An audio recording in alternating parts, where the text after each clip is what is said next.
Hello and welcome back to Rage Game videos on more Diablo 4. Welcome to Vessel of Hatred. Slightly early because we've had early access to an early version of the game. With our time in the DLC then, we've wanted to cover a lot of different topics, and for me today I'm starting with the Mercenaries. That new system where we can have a mercenary that is actively by your side when you're solo, helping with special abilities, potent passives, and even passive stuff to do with the UI and the gameplay, like subo helping you find, say, materials. So I'm showcasing all of the Mercenaries, all of the stuff they can do, how you get them in their general system, and the very interesting bartering system and their progression too. So let's kick off with this video here in the Den. It is a small location that you will unlock by doing the story, and you get it very early into the new DLC campaign. As you can see, it has a bunch of different icons, bartering in the center, the 4 different mercenary icons. And here you can also find some convenience tools like selling your items, there's a stash, and of course we have a blacksmith too in the form of just an anvil. It's pretty convenient. We have everything, mostly everything that we need in a town in one really tight compact space.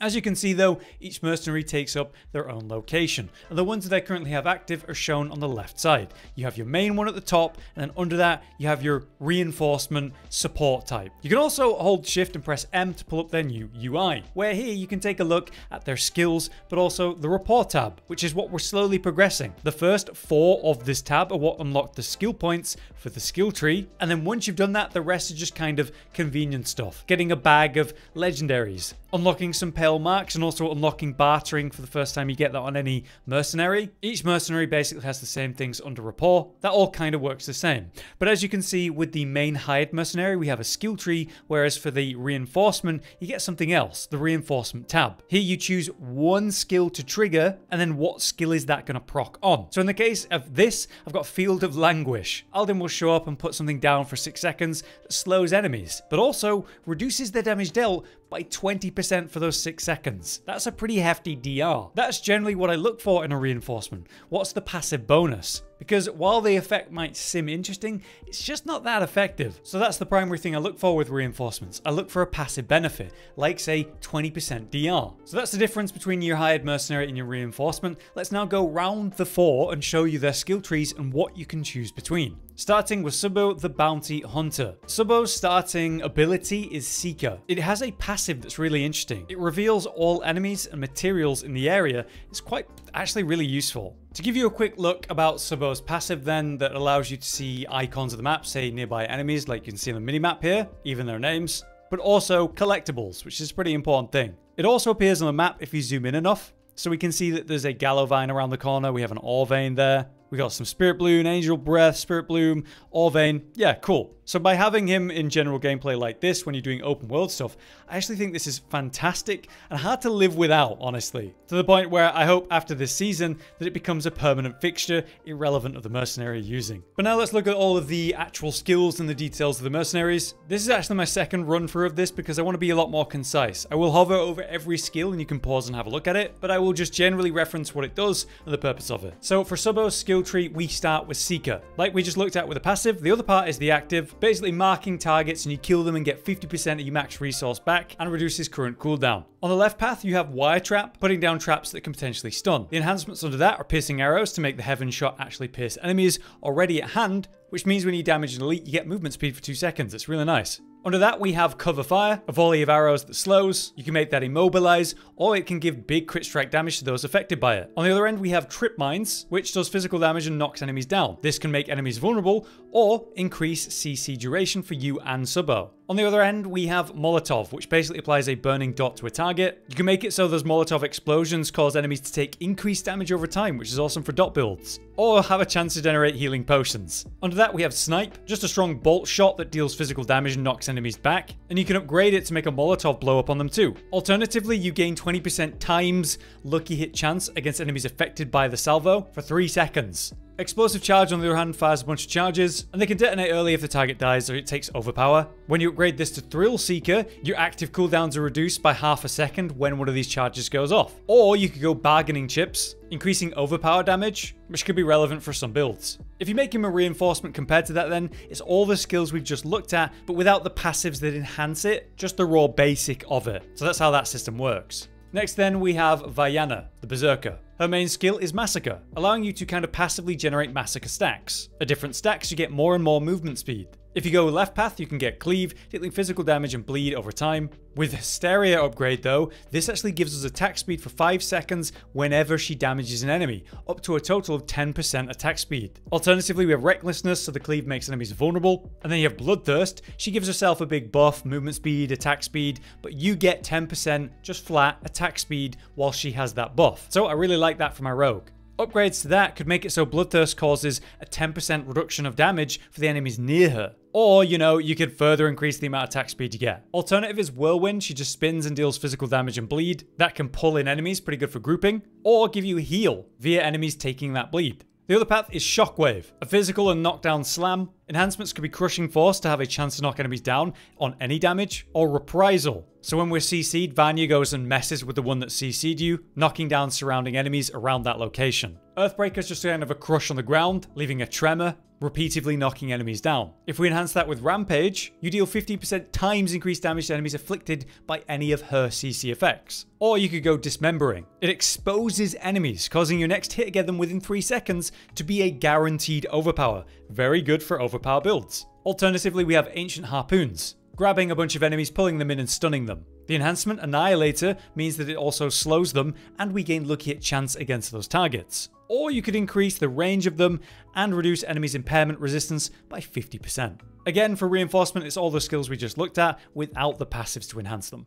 Next up, we have Raheir, which is the first mercenary you're going to get. And overall, I think he's the best early when you're first playing and gearing up, as we'll talk about. His base ability is Valiance. Every 30 seconds, when you take at least 15% of your current life in a hit, Raheir comes to your aid to negate that damage, knocking enemies down and giving you unstoppable. On the left path, we have Shield Charge, where he rushes and taunts enemies nearby. Enhancements could be Guard, which grants you 15% flat armor, or Vanguard to slow enemies around that. Provoke as an ability is just another taunt, but it also gives damage reduction for each target taunted up to 20% DR max. Mocking Lure will mean you deal increased damage to those taunted. An Iron Wolf's Ward means when Valiance is triggered, it knocks back close enemies, but also taunts distant enemies. The other option would be Crater, striking the ground, dealing physical damage, pulling enemies in, and potentially stunning. Enhancements under that mean Valiance when it's triggered. Your next 4 core skills within 10 seconds deal 25% times increased damage and cost nothing. Pretty incredible. Alternatively, Sundering Shield means the Crater will be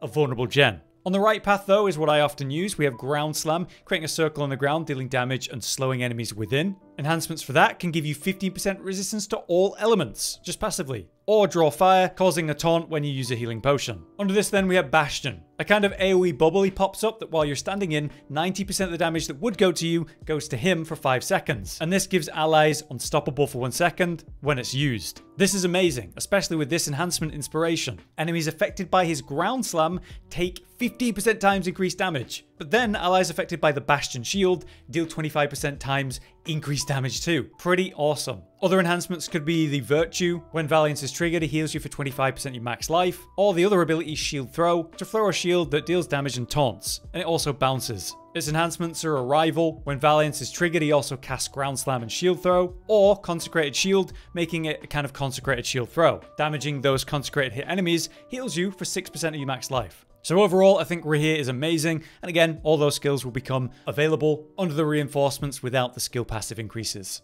In regards to Bastion though, and that 90% DR, there's a pretty incredible new aspect tied to this. Aspect of assistance. Your reinforced cooldown is reduced by up to 33% times after casting your ultimate skill. So you could have it on certain classes and builds, spamming your ultimate very often and massively reducing the reinforcement cooldown ability. With Raheir as your reinforcement then, that could be Bastion, meaning you regularly have a 90% DR, which is pretty insane for survivability. Alright, last up we have Aldkin, which is an interesting one because there's kind of sacrifices to be made when using it. His mercenary perk is Blasphemous Fate, turning him into a demon. He gets new abilities, but the Unleashed Evil curses you for its duration. So there's Curse of Darkness, making you and nearby enemies vulnerable, or Curse of Flames. Your direct damage burns enemies, but you lose 10% of your max resource per second. So it's, you know, Shadow or Fire. So on the left side we have Shadow. The Shadow ability here is Haunt, applying a kind of debuff to enemies, making them take shadow damage over time. If they die while that debuff's on them, the debuff will jump to another target. Enhancements are Terrify. This could make enemies vulnerable affected by that, or Exhaustion, having a chance to daze enemies. Under this we have Field of Languish. desiccating areas for 6 seconds, slowing those within, but also providing a 20% damage reduction. Pretty great DR there. Enhancements for that are paranoia. Enemies within that take increased damage, and a lucky hit chance might daze them. Or you could go condemned, instantly killing languishing enemies if they're not elites, when they're below 40% life. The other skill on Shadow is Chain of Souls. He attaches chains to those around him and deals shadow damage to those people over 3 seconds. When that expires, it deals more shadow damage and stuns them. Enhancements for that could be amplified. Damaging a soul chained enemy will detonate it early, or shared pain. The cooldown will be reduced by 2 seconds whenever a chained target dies while it's chained. So that's Shadow. What about Fire? We have Flame Surge, dealing a cone of fire ahead of him. Enhancements are Covered in Ash, meaning it slows enemies, deals more burning damage, or Raging Violence. Allies gain 50% flat critical strike chance against those affected by Flame Surge. Pretty awesome. Under this, we have Storm of Fire, which is just a big AoE firestorm, dealing fire damage over time, with a chance to stun targets too. To enhance that, we could go Eradication. Enemies killed by the firestorm will explode in fire damage. Or Ember's Gift. You restore 33% of your primary resource per second while in that firestorm, to kind of counter the negative of the fire debuff Curse of Flames. Alternatively, you go Wave of Flame, sending out a wave of flames forward repeatedly, dealing damage, knocking back enemies, destroying small missiles too. Enhancements for that are Burning Chaos. Wave of Flame's cooldown will reset whenever you cast an ultimate skill. Or you go Raging Havoc. Enemies damaged by Aldkin's Wave of Flame take 15% times increased damage over time for 4 seconds. So when he dot build, that could be great. And again, as you should expect by now, when you have him as a reinforcement, it's all those skills, again, without the passive enhancements. Next, you might be wondering how you unlock each of these. Well, it's quite simple. You just do the main campaign and you'll be introduced to Raheir, the first mercenary you're going to get. He will just join you as part of the main story. And that's great because he's one of the best easily. After that, you will be given a purple side quest to go find the other 3 mercenaries. Each of them have a short storyline to unlock them, with I believe the berserker crone, varyana, being the longer one. If you open up your map, you'll see purple circles where their quests are. Go over there, follow the quest line. And again, it's pretty simple. Varyana first needs you to clear a stronghold though, so that's why that's one of the longer ones. But all of them have like a little quest chain in the area where you find them, maybe 3 to 4 steps. But as I showed you earlier, the first levels in the rapport that you do with them, that's going to get the skill points you need. After that, you get to your first tier 5, which unlocks bartering, and that gets enhanced as you go, and you get all the mercenaries increase their rapport. So essentially this means gather the mercenaries and then eventually you'll be able to barter with this child in the middle. She will offer you a list of items, and the higher rapport you have with the mercenaries, the more options you have. As you can see, they're high eye level stuff and can be a great way to get the aspects that you're hunting for, but they require pale marks, which is what you get by working with the mercenaries. As you can see, this will cost me 23 pale marks, and I have over 700 just playing kind of casually, not farming them at all. Pretty good. It's almost like an extra way to gamble in terms of obols. So let's say I'm liking the look of these boots, I just buy them for the pale marks. I've also found this really useful for getting a good weapon when I reach new power levels, by the way. When I'm done looking at the current selection, you can press this button down here, and initially it's free. I believe it's like once a day. So as I press this, it's going to refresh my stock, but now you see it cost pale marks, and that's now a thing until it resets. As you can see though, you get more than gear. You can also just get general aspects. So let me buy this movement aspect and this utility aspect and show you. It gives me a cache, and I pop that, and here we go, we get a bunch of items to help us get potential aspects. So those are really valuable. Overall though, I think bartering is fantastic as a mechanic addition. Now how do these actually progress? How do I get them to high levels of rapport to unlock these extra rewards? Well, they just level with you. Your primary mercenary that's with you is going to level faster than your support mercenary. But ultimately, by doing stuff, you get XP and you level up. If you're already at max level, then you get XP and you get paragon points like normal. And every little bit of XP is going to increase the level of your current mercenary. But like I said, the XP rate seems to be increased for the main one rather than the reinforcement. So just play the game and they'll level up. Overall, I'm pretty happy with them. When I first heard about the mercenary system, I was like, not another minion following me around like in the season with a construct. But overall, I found it's been very uninvasive compared to what I expected, but also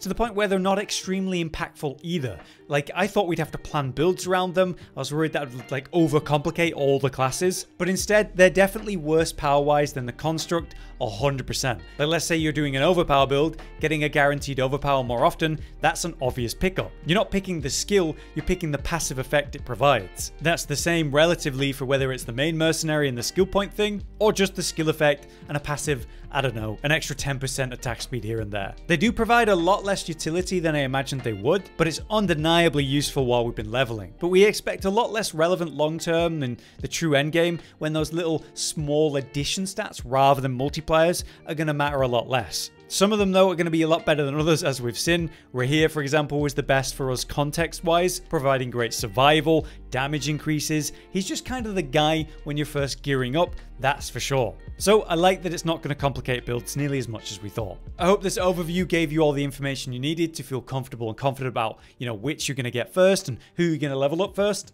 Until next time then, I've been Hollow, you've been you. Thanks for watching, and see you next time. Josh, Cotton, and Hollow with the videos, dropping the humor like a hammer on your tippy toes, bringing entertainment on a daily arrangement to take our insanity and turn it into entertainment. Yes, I said entertainment twice, to reiterate that it is nice to look into your faces on a mostly daily basis when you let us in your homes to make the whole world a stage. Goodbye.